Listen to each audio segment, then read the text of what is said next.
We will now go over the details of the FRDS pilot interface in manual mode. When the power switch on the automatic panel is in the man position, the manual panel is active. The manual switches are only active when the power switch is set to the manual position.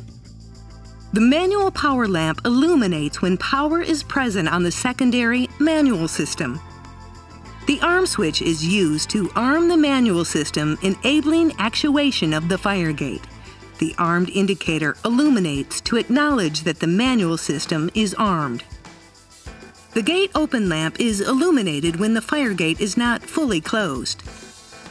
The pump fail lamp is illuminated when the system detects a pressure fault and the pump is disabled. Pressing the close gate run pump switch upward closes the fire gate doors using the secondary control system.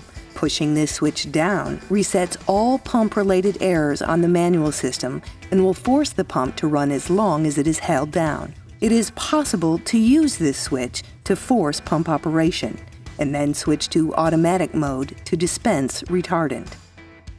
This button engages the manual system to fully open the doors. This bypasses the automatic system.